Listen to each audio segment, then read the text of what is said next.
Shalom, selamat pagi, salam damai sejahtera untuk kita sekalian. Hari ini kita kembali membaca, mendengarkan, dan merenungkan firman Tuhan. Sebelumnya, marilah kita terlebih dahulu berdoa, memohon bijaksana dari Allah kita. Mari kita berdoa. Bapa di surga, terima kasih untuk hari ini. Kami mau membaca, mendengar, dan merenungkan firman-Mu. Kiranya Roh Kudus menolong kami untuk mengerti, dan kami mau menjadi pelaku firman. Terpujilah Tuhan, di dalam nama-Mu Tuhan Yesus kami berdoa bersyukur. Amin. Firman Tuhan yang kita akan baca, dengar, dan renungkan diambil dari Kitab Kejadian pasal 24. Ayat 1 sampai ayat yang kelima. Demikianlah firman Tuhan. Adapun Abraham telah tua dan lanjut umurnya, serta diberkati Tuhan dalam segala hal. Berkatalah Abraham kepada hambanya yang paling tua dalam rumahnya, yang menjadi kuasa atas segala kepunyaannya. Katanya, baiklah letakkan tanganmu di bawah pangkal pahaku, supaya aku mengambil sumpahmu demi Tuhan Allah, yang empunya langit dan yang empunya bumi, bahwa engkau tidak akan mengambil untuk anakku seorang istri dari antara perempuan Kanaan yang diantaranya aku diam.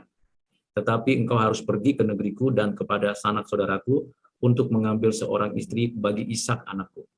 Lalu berkatalah hambanya itu kepadanya, mungkin perempuan itu tidak suka mengikuti aku ke negeri ini. Haruskah aku membawa anakmu itu kembali ke negeri dari mana tuanku keluar? Demikian jauh pembacaan firman Tuhan. Berbahagialah kita yang mendengar, menyimpannya di dalam hati, dan melakukan kehendaknya.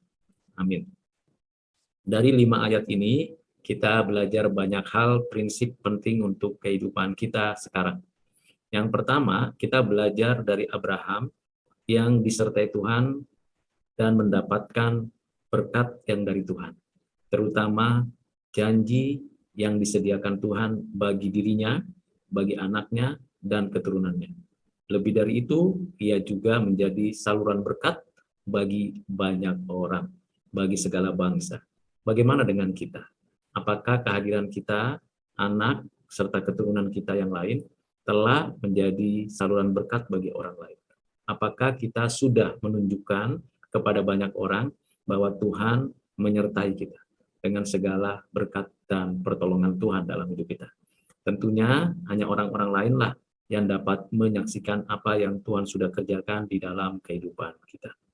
Yang kedua, kita belajar bagaimana Abraham mempersiapkan anak-anaknya, terutama mempersiapkan anaknya Ishak, satu-satunya anak perjanjian itu, untuk meneruskan apa yang dinyatakan Tuhan. Bagaimana dengan kita? Apakah kita sudah mempersiapkan anak-anak kita untuk hidup takut akan Tuhan? Warisan bukan hanya harta, takhta, atau kedudukan, bukan hanya nama baik atau status, tetapi warisan iman yang perlu kita teruskan, kita sampaikan, kita berikan kepada anak cucu keturunan kita.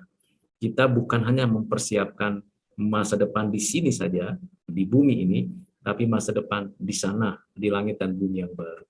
Demikian juga Abraham menyuruh hambanya untuk mempersiapkan anaknya Ishak agar berkeluarga, agar mendapatkan pasangan yang sesuai dengan apa yang dirancang Tuhan bagi Ishak. Ini adalah tanggung jawab orang tua. Orang tua bukan hanya memberi harta, bahkan posisi dan jabatan kepada anaknya, tetapi juga memberikan semacam saran, pertimbangan, bahkan di dalam konteks ini pasangan yang sepadan dengan anaknya. Mengapa? Karena tentu Abraham memiliki suatu pengertian yang lebih daripada Ishak, dan diperlukanlah pendamping yang betul-betul setia dan takut akan Tuhan untuk Ishak, melanjutkan apa yang dijanjikan Tuhan kepada dirinya dan yang dinyatakan Tuhan nantinya melalui Ishak. Yang ketiga, dijelaskan bahwa ada hamba yang mau betul-betul ikut terlibat di dalam pemilihan pasangan Ishak. Bagaimana dengan kita? Apakah kita bisa memberikan semacam kesempatan bagi orang lain mencari, menemukan pasangan bagi anak-anak kita? Di sini kita diberi kesempatan untuk bekerja sama dengan orang lain, agar anak-anak kita mendapatkan pasangan yang baik. Kita bisa melihat anak-anak kita bertumbuh di dalam iman, di dalam gereja, dalam rumah, dalam kehidupan mereka. supaya mereka hidup takut akan Tuhan, supaya nanti mereka mendapatkan pasangan yang benar. Begitu juga ini budak atau hamba dari Abraham yang sudah dianggap sebagai bagian dari keluarga Abraham. Biasanya budak atau hamba pada zaman itu tidak memiliki tanggung jawab sebesar ini. Tetapi Abraham memperlakukan hambanya atau budaknya itu seperti bagian dari keluarga. Diberikan tanggung jawab untuk menemani anaknya Ishak mendapatkan pasangan. Ini adalah pembelajaran yang sangat penting.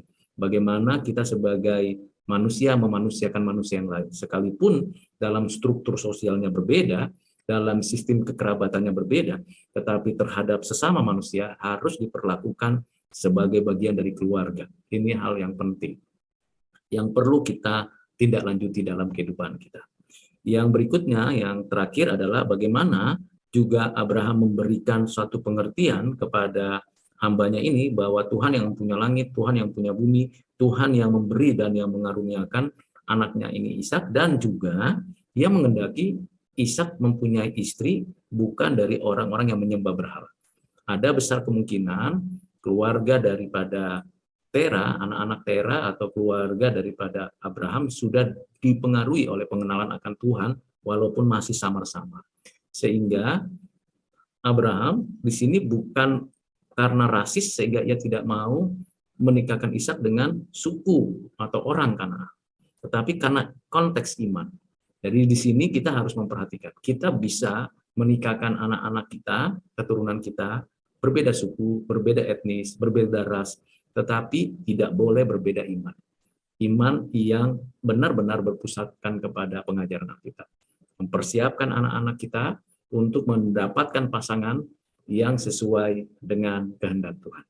Kiranya dengan pengajaran, pembelajaran dari apa yang dijelaskan dalam ayat 1-5 ini, menolong setiap orang tua mengerti posisinya dan bagaimana menghargai orang-orang yang ada di rumah, bahkan mewarisi iman kepada anaknya dan memilihkan jodoh yang seiman, yang sesuai dengan kehendak Tuhan.